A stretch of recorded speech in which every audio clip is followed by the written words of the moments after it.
In his address, the president spelled out new measures that included a review of the nationwide dusk to dawn curfew, effective immediately. Now, the nationwide curfew is extended up to the 3rd of January 2021. That beginning tonight, the 4th of November, the curfew will now be enforced between 10 p.m. and 4 a.m. in the morning. Business establishments, including bars and restaurants, were ordered to close at 9 p.m. And with an increase in political gatherings, the president announced a suspension of all public rallies for 2 months. And anyone wishing to hold such meetings should do so in town halls, and in doing so, must observe all COVID protocols, including limiting the attendees to 1/3 seating capacity of the hall and the wearing of face masks. He also challenged leaders to lead by example, ordering cabinet secretaries to scale down person-to-person engagements. He also revealed basic education in-person learning will resume in the new year, while grade 4 learners and candidates will health safety measures, and with that, also order that all basic education classes resuming in-person learning in January of 2021. The president further launched the No Mask, No Service campaign, urging the private sector to follow suit. I call on the private sector to join the government in the public sensitization campaign dubbed No Mask, No Service. This comes as the number of COVID-19 cases has risen to 58,587 after 1,494 people tested positive from a sample size of 8,839. The number of fatalities also increased to 1,051 after 12 more people succumbed to the contagion. 586 patients have recovered, pushing the total of recoveries to 38,381. Nancy Okware, Channel 1 News. The 6th extraordinary session of the National and County Governments Coordinating Summit has agreed to lock down individual counties in the wake of an increase in community spread and limited health resources. County of Governors Chair Wycliffe Obrien pointed out 12 counties were yet to reach the minimum 300 bed capacity isolation beds, while 11 counties have less than 5 ICU beds and considered health workforce. The national and county governments met for the 6th extraordinary session at a time the country is recording a COVID-19 positivity rate of 16%. The bed occupancy of COVID-19 patients has also risen to 140%. COG Chair Wycliffe Obrien revealing most counties do not have the capacity to handle the rising numbers of infections. The increased number of infections has strained the health systems in the counties. Currently, a number of counties are running on a full capacity in their isolation wards, ICUs and HDUs. Obrien said though counties have continued to enhance their response mechanisms, the increased numbers have strained the health sector, with most hospitals in the counties operating on a full capacity and can no longer admit more patients. It is actually an acute crisis.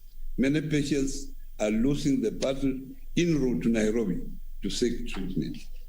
We shall be asking that we re-examine the easing of restrictions and re-strategize on the containment measures in the wake of the emerging new increased infections and fatalities. Obrien says the counties are headed to a breaking point, and if the issue is not addressed urgently, it will threaten the gains made in the fight against the pandemic. Speaking after the meeting with governors, President Uhuru Kenyatta called for enhanced civic responsibility, adding they will not hesitate to issue localized restrictions. I want to make it abundantly clear that where there is an upsurge of COVID-19 cases in a specific county, the national government will consult the affected county to issue localized lockdowns and movement restrictions as may be necessary to stem the spread of the disease. This coming as Voi High School was shut after 3 students tested positive for COVID-19. Hatujui nini kilitokea, lakini walimu jana waliweza kupimwa, lakini sisi tukaambiwa kwanza time za jioni kwa tunaweza ka for 3 days ndio turudi shuleni. Ni difficult, lakini tunafaa tujipe moyo, na pia pale tukwa nyumbani tuendelee kusoma, pia tuendelee kufanya revision. Maana shuleni pia tulikuwa tunafanya more revision, but venye shule zimefungwa sasa hii, pia pale nyumbani tuliweza kuambiwa kwa tusiende kulala. Kuppet has also called for the isolation of 52 students who tested positive for COVID-19 at Kulanya Boys High School in a different center, saying isolating them at the same school will stigmatize the affected. Caroline Kamar reporting for Channel 1 News Hour. All eyes are now on key battleground states including Michigan, Pennsylvania, Wisconsin, Georgia and North Carolina as U.S. presidential candidates maintain paths to winning the race to the White House. This even as U.S. President Donald Trump declared himself the likely victor of the presidential election, vowing to go to the Supreme Court to stop election fraud. Democratic presidential candidate, on the other hand, Joe Biden, stated he still believes he is on track for victory. No winner yet in the presidential election as vote count is still underway in the U.S. President Trump and Joe Biden remain neck to neck in the critical swing state of Wisconsin, with thousands of ballots yet to be counted. The former vice president, with a slight lead over Trump, 49.4 to 49.1%, all attributed to the late surge in votes from Milwaukee, but the race remains too close to call. Wisconsin couldn't begin tallying absentee ballots until Election Day, and the counting continued overnight and may extend into Wednesday afternoon. President Trump has alleged election fraud and pledged to legally challenge official state results. For the good of this nation, this is a very big moment. This is a major fraud in our nation. We want the law to be used in a proper manner. So we'll be going to the U.S. Supreme Court. We want all voting to stop. Speaking to his supporters in his home state of Delaware, the Democratic presidential candidate Joe Biden said he still believes he is on track for victory.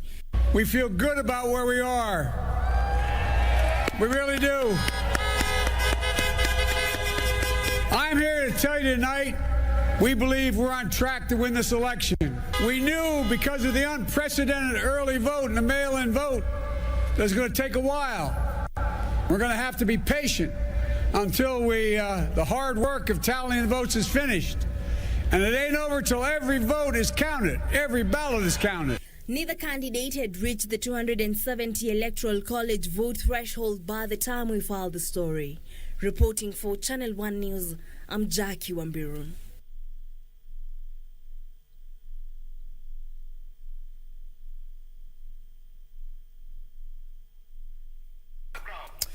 Well, we continue to track what's happening around the world. And of course, global eyes are on the United States. This is where more than 160 million Americans have gone to the vote to choose whether to retain Donald Trump as their president or choose Joe Biden to lead them in the next 4 years. The battle is getting tougher and tougher by every minute. It is still too close to call. The battleground states are yet to call their votes. But at the end of the day, someone has to walk away with a trophy. Will it be Joe Biden or Donald Trump? And what exactly would their win means for this country? This is business. Well, this is not business, of course. This is News Hour. We are live from Broadcasting House. We are back with more stories.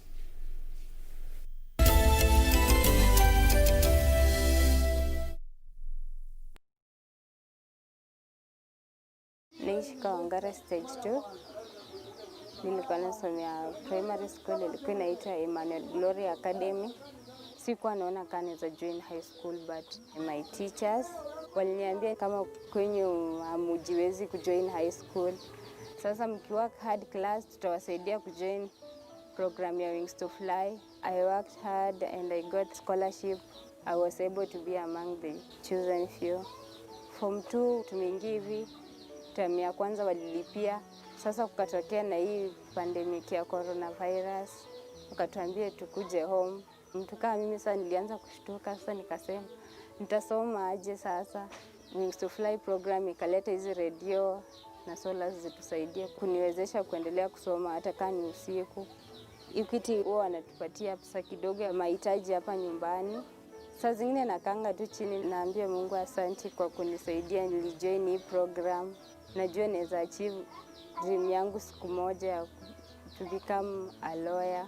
But kasi Wings to Fly singeweza kufika hapa hata kwenye nipo. Kiswahili for Form 2 coming up right now, and then biology.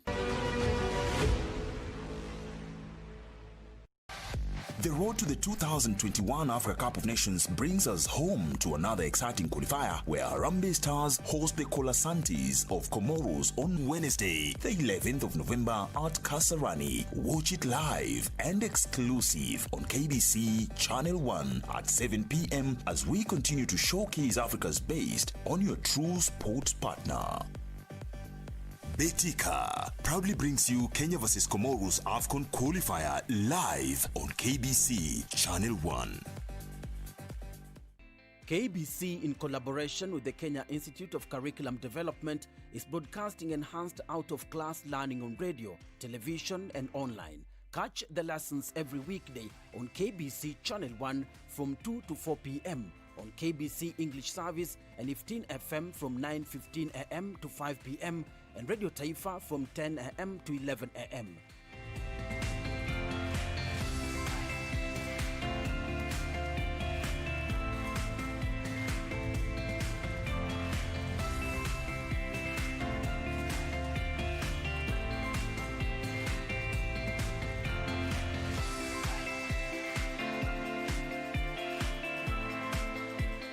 KBC English Service, Radio Taifa and 15 FM are also available countrywide on the free-to-air Signet digital TV platform, or log on to www.kbc.co.ke for live streaming, or download the KBC Online app on Google Play Store. Kenya Broadcasting Corporation, ensuring learning no matter what.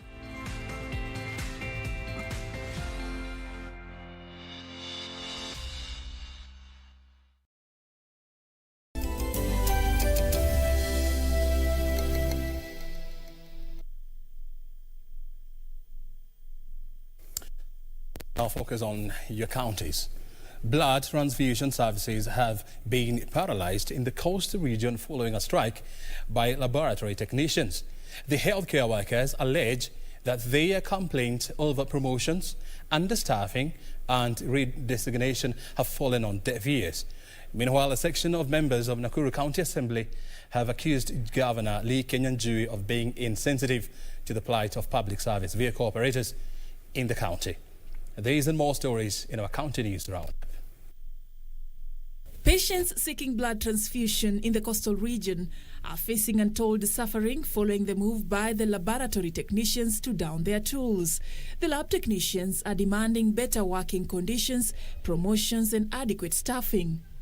National government haitusikizi na tunahangaika. Hatuna staff wa kutosha. Mtu mmoja anaweza fanya kazi ya watu 10. In Nakuru, the move by the county government to ban matatus from the central business district has been met with castigations from Speaker Joel Kariuki.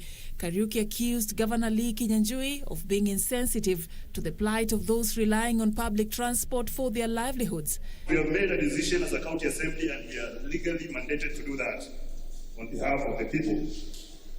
Even without consulting us back, unatumiwa polisi, unatumiwa askari. I think that is not the right thing. Kwa hivyo sisi na mimi kama speaker wa bunge bado nasisitiza kuwa biashara zenyu pia ni muhimu. Mnatakana mpatiwe nafasi hiyo mrudi town.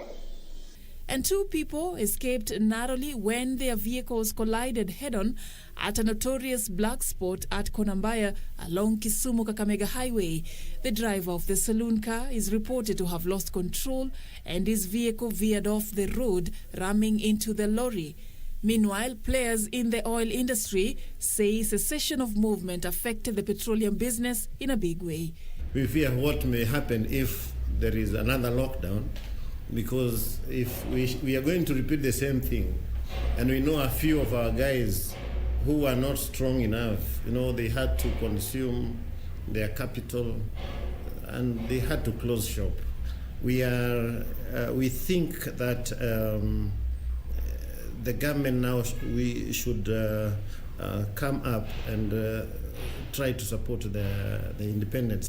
Finally, Narok North Member of Parliament Moitelelo Lekente has questioned the legality of the title deed issued to the Masai Mara Game Reserve. The lawmakers say the title misses some critical aspects and wants the Ministry of Lands to conduct thorough investigations to clear any doubts. I'd like to call upon the President of the Republic of Kenya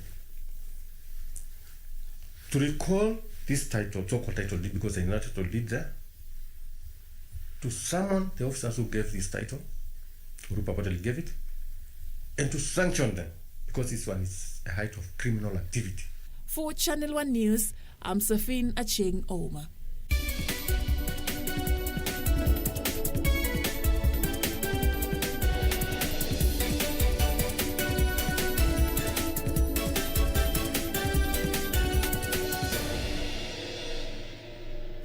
Let's now talk about matters irrigation.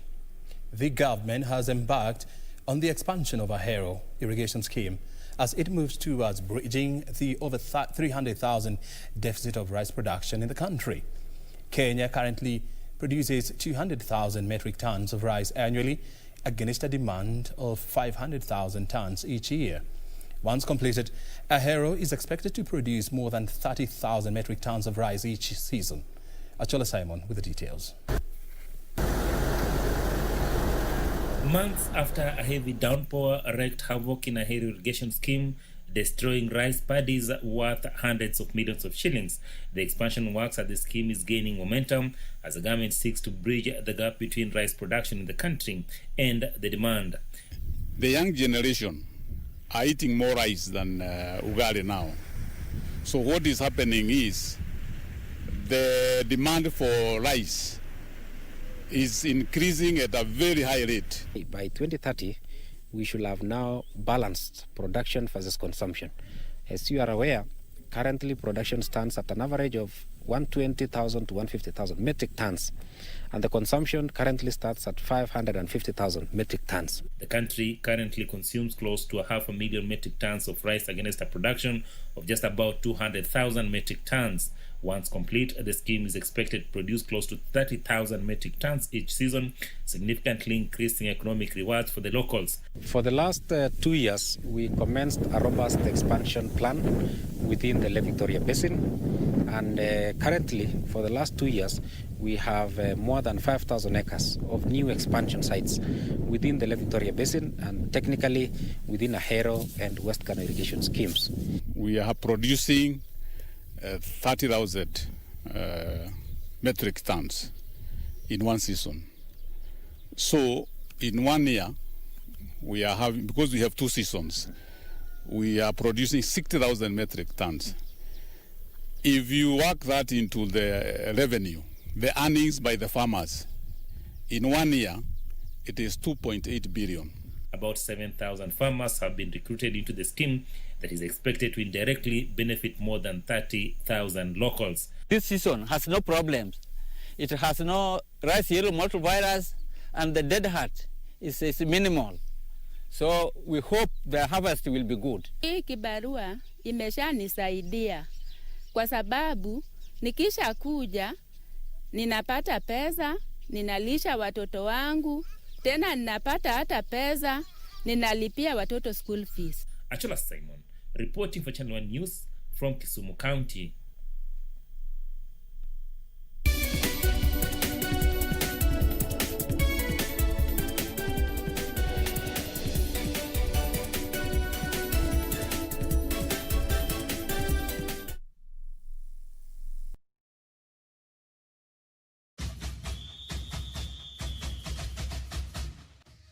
The second leg of the CAF Champions League encounter between five-time winners Zamalek and Raja Casablanca is on this Wednesday in Cairo. The match had been postponed twice due to the Raja camp being invaded with the coronavirus. Zamalek pipped Raja Casablanca by 1-0 in the first leg tie played in Morocco on the 18th of October 2020. Now, between these two North African soccer giants, who will join Al Ahly in the grand finale? Watch the cracker live and exclusive on KBC Channel 1 this Wednesday, the 4th of November, kickoff 10 p.m. KBC Channel 1, your true sports partner.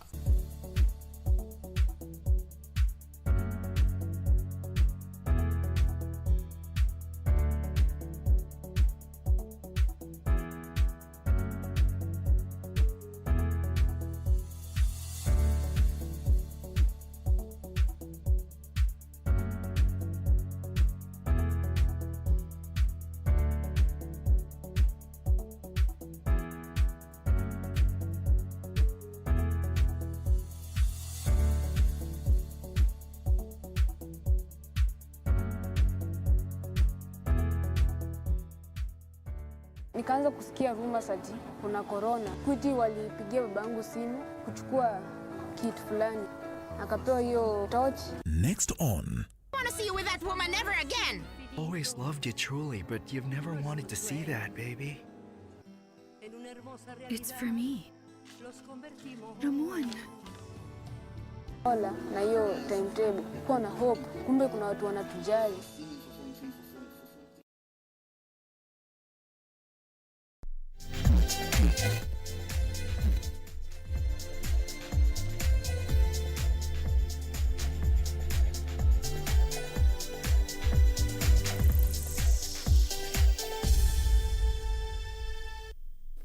Time to have a look at sports. Vihiga United have gained promotion back to the Kenyan Premier League top tier after beating Kisumu All-Stars 5-3 on post-match penalties in a closely contested playoff match played at Moi Stadium, Kisumu. The match ended 2-1 in regulation time. Host Kisumu All-Stars came into the match with an advantage after securing a 2-1 win in the first leg. Eric Otieno scored the opener for Kisumu All-Stars at the stroke of half-time, while Dennis Wafula reduced the deficit for visitors Vihiga United.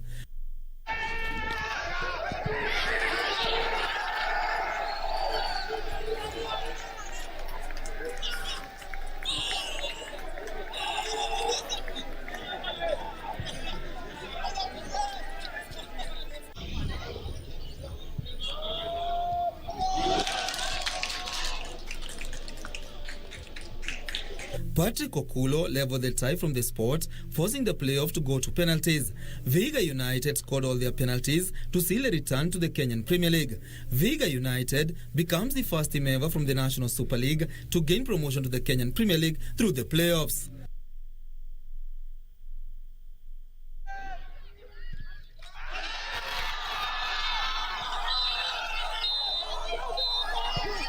First leg tulipoteza. Na vile nimekuwa nikisema tulipoteza kwa sababu tuliconcede mapema sana. Ile penalty tulifungwa dakika ya 3 ya 4 ikatuharibia mpango wetu. But leo tumekuja tukiwa careful, tumerekebisha zile makosa tulifanya Mumias na tumekuja tukiwa on, na ndio kwa sababu umeona tumecheza bila wasiwasi na tumecheza ile game yetu, ndio kwa sababu tumeshinda kwa siku ya leo. Karanja David for Channel 1 Sports.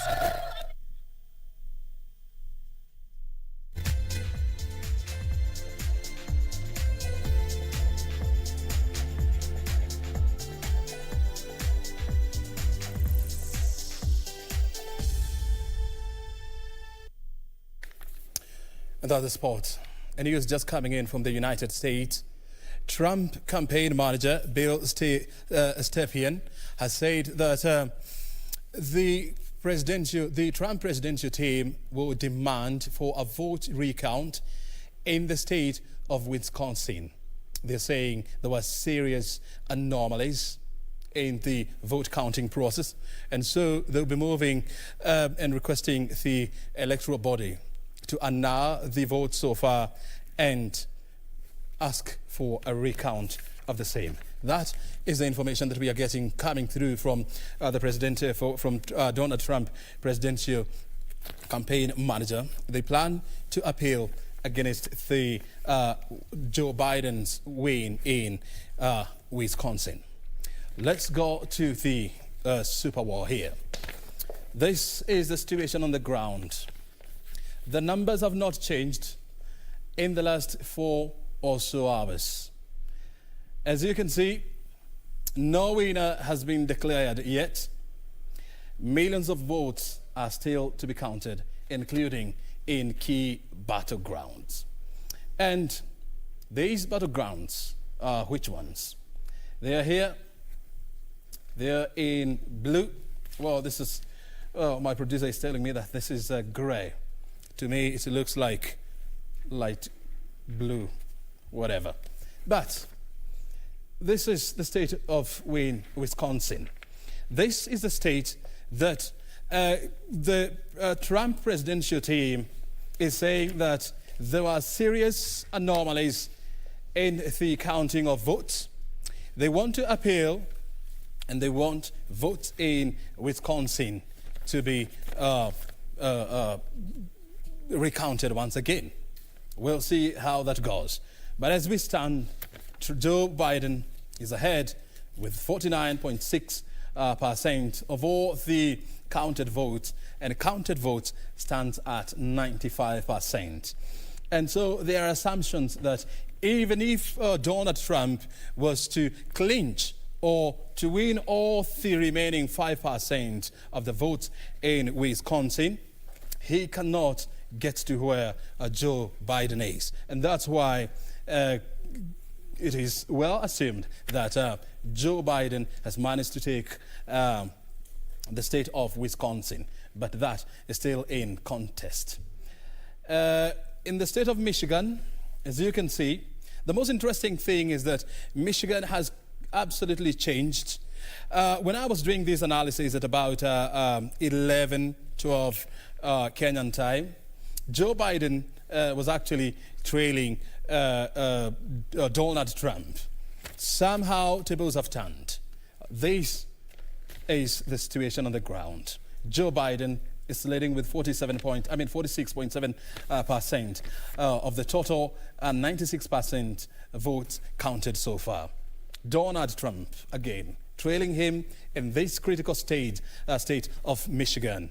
There are 16 electoral college votes. So this one has the potential to swing the victory to either of the candidates, 48.8%. But of critical and utmost importance is the state of Pennsylvania. 20 electoral college votes. The two candidates are on their knees, calling on their gods. Allow me to take these. 20 electoral votes, college votes. As things stand, Donald Trump is ahead with 53.5% of the votes. Joe Biden is next, or coming up next, with 45.4%. Of critical importance here is the fact that out of the total votes counted, only 64, out of this total votes cast in the state of Pennsylvania, you only have 64 votes counted. And according to information on the ground, they are huge enough to change this. At this point, I want to introduce the man who is going to put some life into these numbers. You've known him, you've seen him, you've heard him. Dr. XN Iraqi. He's a lecturer, he's a business and economic lecturer at the University of Nairobi. He has lived in the United States. He has interrogated their electoral system, and he has done the same for the Kenyan system. So he's well acquainted with the two systems. He's in the studio with us. Good evening, sir. Good evening. How are you doing? Very well so far. Since this process started last evening, what conclusions have you made? I have not made any conclusions so far. But I am surprised by the turn of events. If you talk with any Kenyan on the streets or in their homes, everybody thought that this was an election for Joe Biden to win. Nobody thought that it would go to the wire. And I think the opinion pollsters, wherever they are, must be very scared and very concerned. I think, in my opinion, what happened is that as we looked at the potential winners, we forgot some underlying facts. Mm-hmm. And one of them is everybody focused on coronavirus or COVID-19. Yep. But there was a deeper underlying issue, which is the economy. Yeah. And I think this whole Joe Biden versus Donald Trump competition is about coronavirus or COVID-19 versus the economy. When the tally is called and we know who is going to win, Mm-hmm. it will be a question of what mattered most to Americans in their homes and in their offices. Is it coronavirus or is it the economy? We still don't know who is going to win, Mm-hmm. but nobody thought that Donald Trump would be this close. Yeah. Look, you're actually stating what is becoming to be clear, or what is emerging as a clear narrative, that a lot of people are thinking that this election will be decided on what has been happening in the United States in the last about 10 months, where more than 230 people, 230,000 people have died as a result of coronavirus. But we are seeing a different picture on the ground. A lot of Americans were concerned about security, were concerned about the economy, and that is what seems to be shaping this election. Help me understand this. When you look at the electoral votes so far, the figures have been stuck at Biden 238, Trump at 214. This has been the scenario for more than 4 hours now. Why is this the case? Obrien, I don't think anybody wants to make a mistake in terms of giving the wrong winner. So the pollsters, the election officials want to make sure that they call the right winner. So nobody wants to take any chances.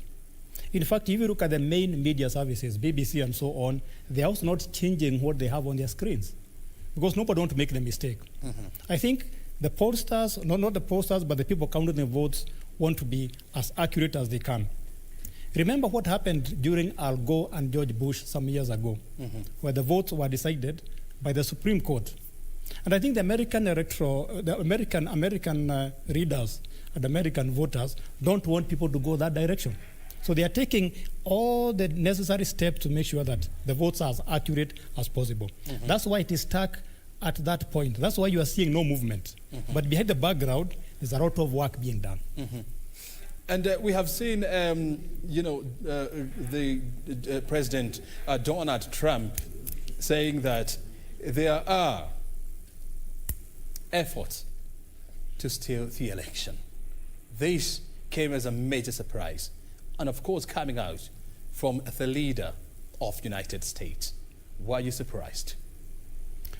I'm not very surprised because if you have followed the way Donald Trump has been talking about this election, he has been very much against post office or the posted ballots. So he has always been creating some uncertainty about votes. So for him to say what he said is not very surprising. But remember that anybody would be interested in having more 4 years at the White House. Mm-hmm. So it's a question, or it's a battle of wits between Joe Biden and Donald Trump. Mm-hmm. So I'm not very surprised about what he said. Mm-hmm. We hope that at the end of the day, the winner will not be decided at the Supreme Court, Yeah. but by the American voters. Mm-hmm. So it's very unfortunate for him to say that Yeah. when he has no evidence. Mm-hmm. But if we go to the court, Yeah. he will provide evidence, Mm-hmm. but we hope we are not going to go that way. Mm-hmm. And, after a lot of analysis, people have come to agree that, even if this election was to head to the Supreme Court, Trump still has an upper hand. Would you help us understand this? I think that's just a speculation. There has been a speculation in the last few months that the reason why Republicans wanted to make sure that they put a new Supreme Court judge after the death of Ginsburg is to make sure that the Supreme Court can decide in favor of Donald Trump. But I want to believe that the US Supreme Court is very objective. Even if the case goes to the Supreme Court, the judges, 9 of them, are going to decide the case based on the merit of the facts and evidence given, not because they were put there by Donald Trump or anybody else. Mm-hmm. So when you look at so far what we have seen in the United States, I mean, this reminds you of what this country went through in the year 2007, whereby 2013, whereby at some point vote counting somehow stopped or appeared to have stopped, and so then when the process started, the numbers started increasing significantly, and that brought about a lot of tension. Would you expect a similar situation in the US? I think the US is a much more mature democracy compared with us. They have gone through other such episodes in the past. They have very robust institutions that can resolve any dispute at whatever level. So although there is some political tension, I don't expect it to become as bad as it was in Kenya in 2013 or 2007. I believe the American institutions will be able to resolve that, and we get a winner as soon as possible.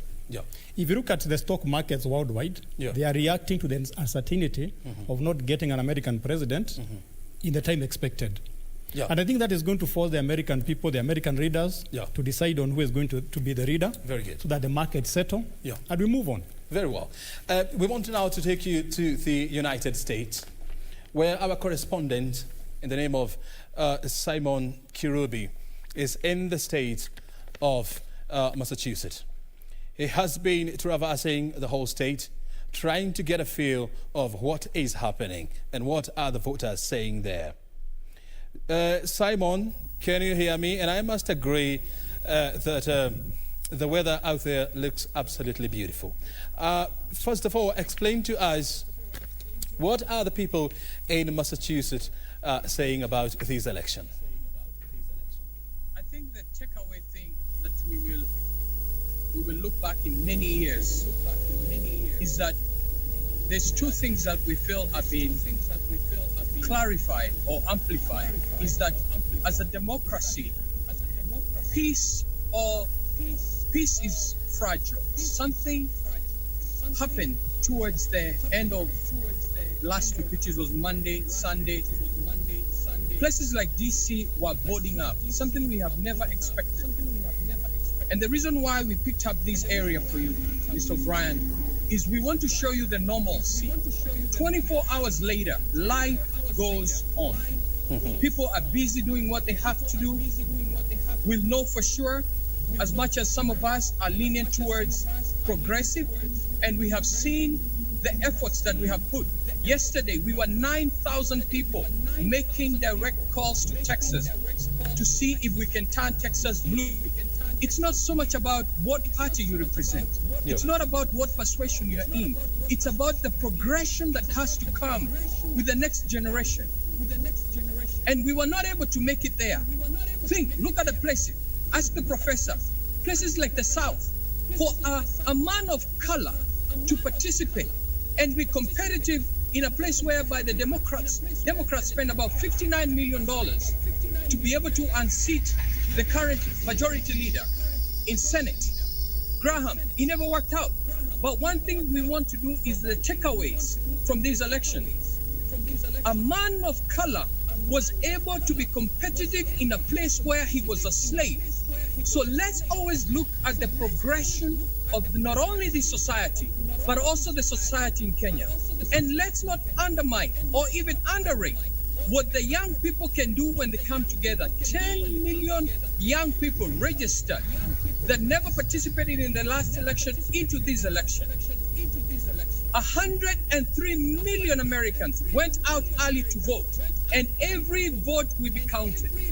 So what we want to encourage our people also in Kenya is that change will come.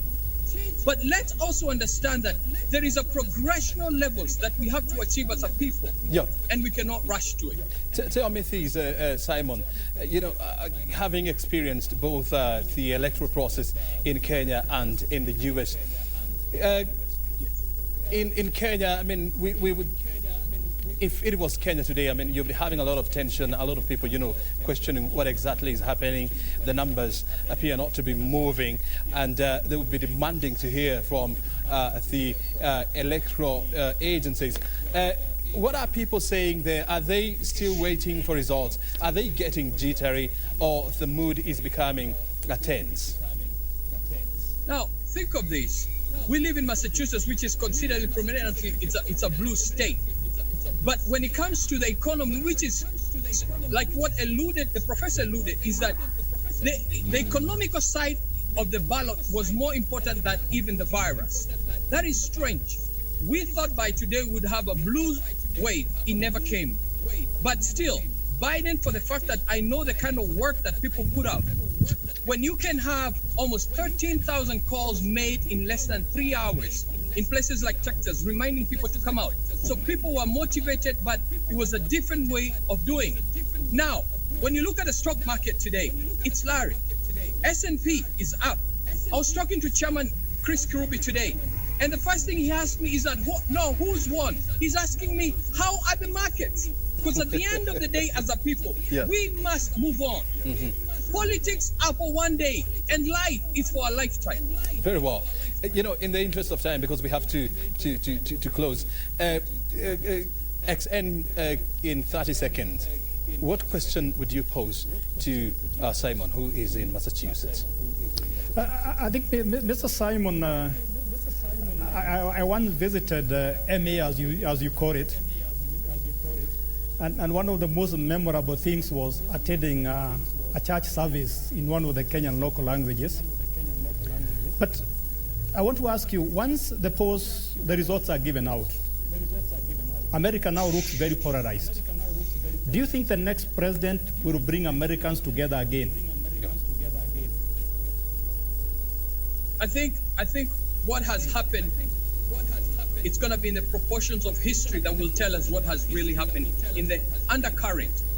The prevailing sentiment of most of the Americans is that life must go on. Yeah. And when you have someone in whatever window they are, and all they do is divide people and make it so fragile, because I will tell you the truth, there is no time that we ever thought that we'll be afraid of riots after an election like this time. Yeah. And people have already spoken. And we know for sure things are leaning towards Joe Biden. And the markets and even the monetary institutions are calling upon the moving on of life. And so the undertaking is this, that life will have to go on and election have ended. And whatever will come out of this, we will all move on. Thank you, Simon. I mean, the most important message that we are getting from you is that elections come and go, but countries must always remain. And once we discover that, we'll realize that elections is not a matter of life and death. XN, thank you so very much indeed for finding time to be with us here and trying to help us understand what exactly the US election means to Kenya. Thank you very much. Kirubi, asante sana for your time. Enjoy the sunshine in the state of MA. We'll keep on interacting to see how this goes. I hope by the time I wake up in the morning, there will be a winner. Oh, definitely. That's what we are hoping. The weather report is coming up next. My name is Obrien. Kimani, thank you so very much indeed for your time. We'll see you again tomorrow as we analyze the US election plus more. Have a good night.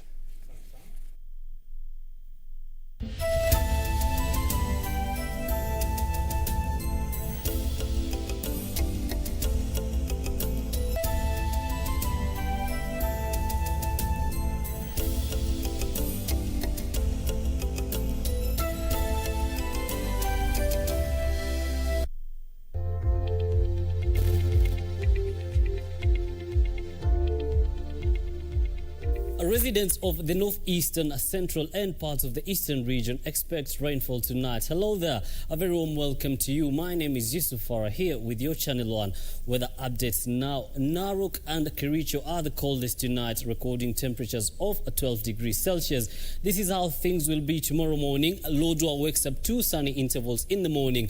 Nyeri and Meru will be having rains in the morning accompanied by sunny intervals, and the same will be experienced in the capital city of the country. country. For residents of the coastal region, let us go to the beach tomorrow morning because sunny intervals will be dominant in the morning. For residents of the northeastern region, expect partly cloudy conditions with sunny intervals. The afternoon will be dominated by showers and thunderstorms in Kitale and Kericho, and the same will be experienced in areas of Kisumu. For residents of Mombasa, Kwale, Kilifi and Lamu, stay by the beach in the afternoon because sunny intervals continue to dominate. Areas bordering Kenya and South Sudan will be having showers in the afternoon accompanied by sunny intervals. Taking a look at the temperatures, Lodwar highs of 34, highs of 35 rather, lows of 24. Kisumu highs of 28, lows of 20, and here in the capital city, highs of 24 and lows of 16. That wraps up your local weather forecast. The international weather forecast is coming up in a bit. Remember, stay safe, maintain social distance, and have yourself a lovely night.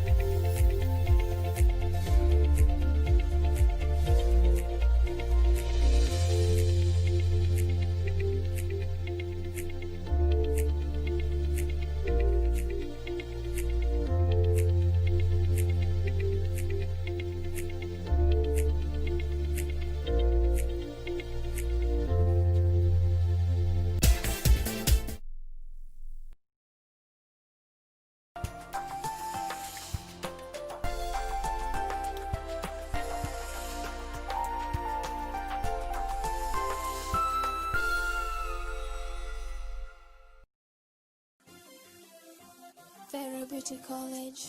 Vera Beauty and Fashion College, with branches in Nairobi, Eldoret, Thika and Meru. Did you know that we are a TVET approved institution? We offer courses in fashion design, interior design in soft furnishing, event decoration, flower arrangement, event planning, hairdressing, barbering and dreadlocks, beauty therapy, makeup, nail technology, spa massages, teaching skills, TOT, solo business management, and many more. Register now and visit our website on www.verabeautycollege.com. You can also call on 0725 923 550 Nairobi branch, 0728 087 689 Eldoret branch, 0722 227428 Thika branch, 0725 000-706 Meru branch. Vera Beauty and Fashion College, a TVET approved institution.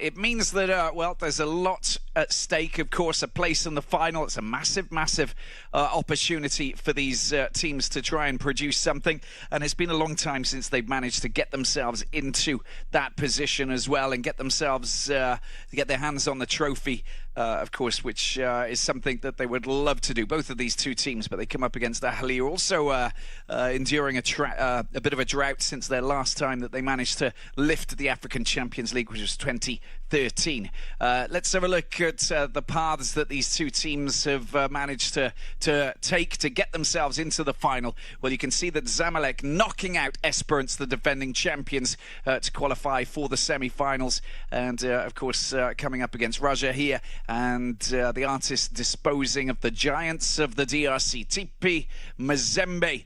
Knocking them out. Of course, all former champions, all 8 of the teams that are actually playing in this competition. On the other side, Mamelodi Sundowns and Etoile Sportif de Sahel going out, and Wydad Athletic Club in the final stages just before Ahly managed to, well, quite simply glide through to the final with a 2-0 scoreline in the opening match and a 3-1 win here in Egypt to just wrap up a very comfortable victory over those 2 90-minute matches. We're into the second 90 minutes here, and I can tell you that Zamalek may have the upper hand because they scored that away goal, and that puts them in the driving seat here. But Raja, if they can score an early goal, then obviously we're back level, and it could go to penalties. No extra time, just directly into penalties. And these two teams will be They'll be very confident coming into this match. I think Raja have had a bit of a torrid time. Of course, the reason why this match is taking place now is that it's been postponed on 2 occasions, and because of 16 positive COVID cases within the Raja Casablanca team. So postponed twice. October the 24th, then just a few days ago at the start of November. But now we're back in business. 10 of the players have fully recovered. And now we have a full squad, basically, besides maybe two key players. But we'll talk about that in a couple of moments' time, because both sides have got key players who are actually missing, which kind of level things out a little bit to a certain extent. When we look at these 2 teams, I think that we can most definitely say that they have caliber. We've got 2 teams who have got a lot of experience at the highest level. They know how to get themselves this far in the competition and go further, having both won African Champions League titles. Raja Casablanca, okay, the last time was 1999, but it was a good spell of 3 years between the 2 titles that they won. They're 97 and 99, and then back in 89. For Zamalek, well, they really have produced some quite incredible football over the years. Their first final that they managed to actually play was back in 1984, where they managed to beat the Shooting Stars of Nigeria 3-0. Then Africa Sports, they won on penalties in 86. And then in 1993, against Asante Kotoko of Ghana, again, penalties. And the Shooting Stars of Nigeria once again in 96. And then in 2000, they were up against Canon Yaoundé, and that finished 4-3. But they managed to qualify for... and then, of course, against the Raja Casablanca, of course, 2002. That was the 1-0 victory that saw them qualify. They won the Super Cup against their city rivals as well, Wydad Casablanca. So 2002, the last time for Zamalek. And then for Raja Casablanca, we have to go back to 1999. We do have, as I said, so much experience within these 2 squads that they know exactly what they're dealing with. I think that Zamalek... well, they may have the upper hand having scored that away goal, but all it takes is a very committed team to just battle back and get themselves that equaliser and take this game to a different level. And that's where we're at the moment. And when you actually look at the head-to-head record, they played 5 matches. Zamalek have won on 3 occasions. Raja beating the White Knights on 1 occasion. They've drawn once. But Raja... confident under Jamal Salami, the 50-year-old, just signing a contract in 2019 for 2 years, leading the Casablancan side to the Botola Pro title, the league title this year, ahead of Wydad Casablanca. Zamalek finishing 2nd in the Egyptian Premier League behind Al Ahly. And that basically means that they will automatically qualify for the African Champions League. So to some extent, Mortada Mansour's men, he's the president, have already accomplished what they've been working on. Now, the fact that they've got Jaime Pacheco, the Portuguese coach, running the show, comes as a little bit of a surprise. A shock exit from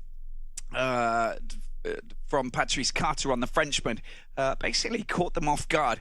No one really expected that, but he decided to move on, and leaving this man to come in and take over and try and just maintain the structure and keep them moving in the right direction so that they can actually qualify and get themselves into the final and win the silverware.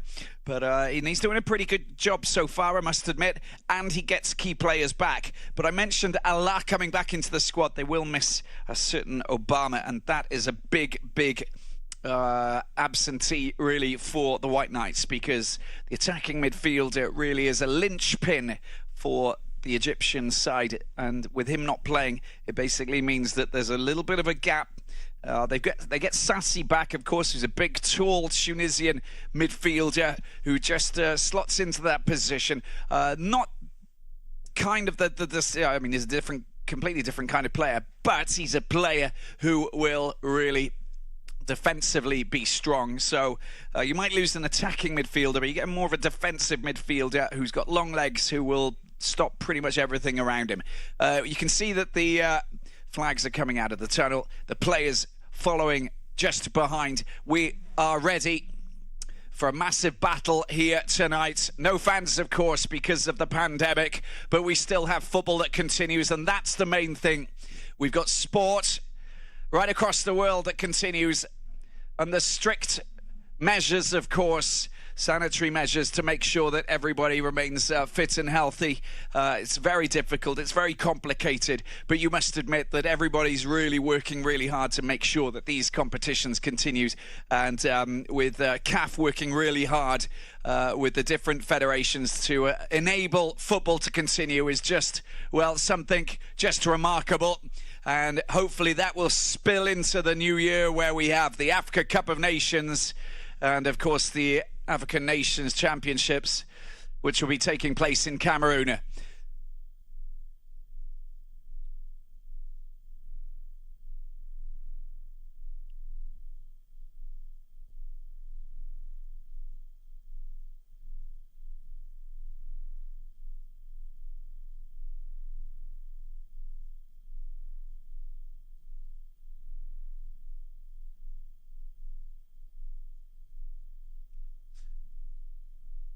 It's a big one. It's time to find out who will join Al Ahly in the final of the 2019-2020 African Champions League. 90 minutes away from a final, potentially penalties. We will wait and see. You can see that these two teams are very focused. They've been preparing themselves over the past week, coming onto this pitch to get used to it, to get a feel for it, to try and understand exactly.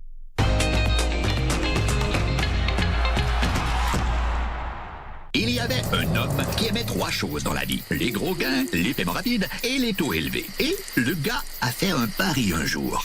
Et il a fait beaucoup d'argent. Mais où? Bien sûr, un ex-bet. Et qui est-il? C'était toi? Non, c'est toi.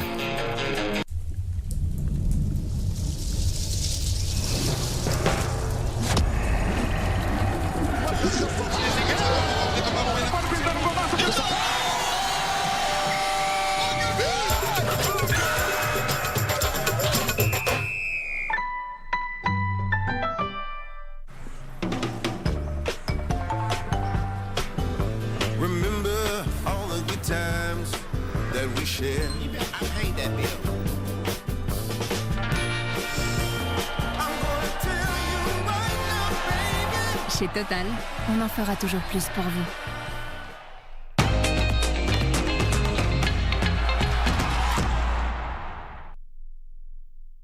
Championship title just a few years ago.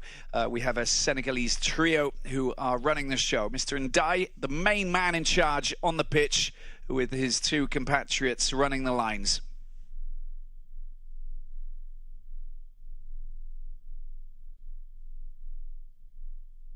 Raja Casablanca, well, they got Benoun, the centre back, linking up with the Libyan Sand, and Ngar of Cameroon at the right back, Madkour, the young left back, 20 years of age in the midfield, Moutouali, a very talented midfielder, Arjun, made in Casablanca, with El Wadi of Tetouan, and Hafidi on the right-hand side, Rahimi, and of course Malango of the Democratic Republic of Congo leading the strike force. A couple of key players missing, of course, Jabira and Anais Zeniti for Raja, and Obama, and who's missing from Zamalek, the key player there. Ouda Jem is on the bench. Three Moroccans, I think, they have at their disposal. Zamalek tonight with the Tunisian Sassi. There's the referee, Mr. Maket Ndai of Senegal, just making sure that the two captains are fully aware of how things will pan out here tonight. This is a match that will go to penalties if we're all square after 90 minutes. That means that Raja have a goal scored here if it's 1-1 because of the 1-0 advantage that the White Knights of Zamalek have from their match that took place at the start of October at the Mohammed V Complex in Casablanca. Here we go then, ladies and gentlemen. It's time to get down to the nitty-gritty business of the semi-finals of the Total CAF African Champions League as Ben Sharkey gets just knocked off the ball. And the attempted pass through by Matuali, unsuccessful. Gaber gets the ball back to Allah. Great to see Allah back in the squad. He's such an important player. Really strong in the air. Wonderful work down the right-hand side here. With Zizou getting involved. There's Gaber. It's read well by Raja Casablanca.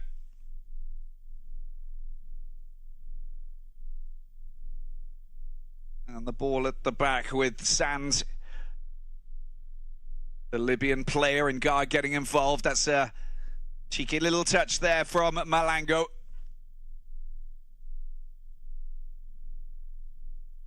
Sassi, the Tunisian, out to Goma. Wonderful little player, the left back from Sinai. And the ball to Gaber. Ben Sharkey unable to latch onto that. Tidied up here by the men in green. Madkour over to Sand.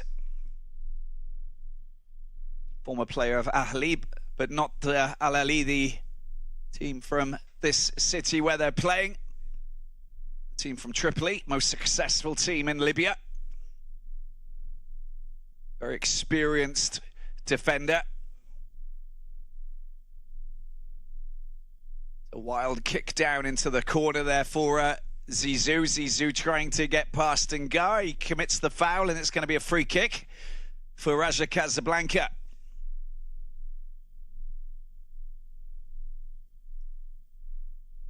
Zamalek, they like to close down the spaces at the back. Really tight defence. Work the counter attack using the likes of Ben Sharkey and Zizou. And Obama, of course, but Obama not around. Youssef Obama Ibrahim.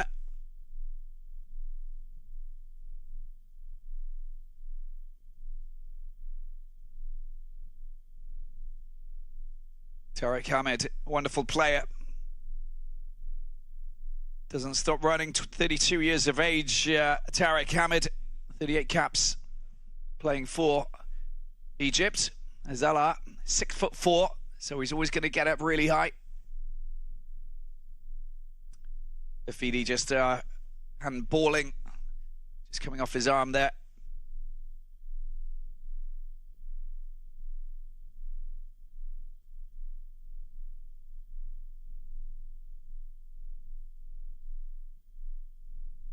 Allah looking for options there, launches the high ball that's picked up by Ben Sharkey. His control just lets him down. Former Wydad Casablanca player.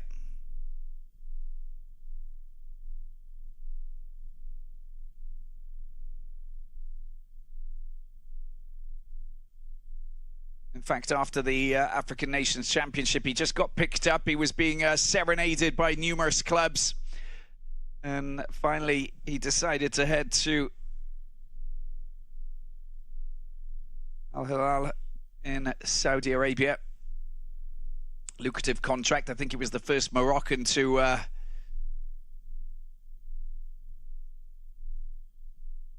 get signed for a certain sum. I think it was the highest transfer for a Moroccan player, I think, in the history. It was like $5 million, if I remember correctly. He was on fire, I must admit, scoring some great goals. A good career move. There's Banoun at the back. You'll see him really holding fort and trying to prevent this man, Mustafa, from getting himself into those spaces, controlling the ball and waiting for the cavalry to arrive. Very talented player, Mustafa. Getting plenty of game time as well. From Giza, of course, known for a couple of famous architects who built some very large monuments there. Well, of course, you can follow this competition, this match on all of the platforms there: Facebook, Twitter, Instagram, TikTok. Get involved. Tell us what you think. Give us your thoughts and your opinions. And follow the game. Raja Casablanca calmly passing the ball around, looking composed. Ball comes back to Arjun. Arjun sending the ball up towards Malango. And Gomar fires the ball away. Sassi getting involved. You get involved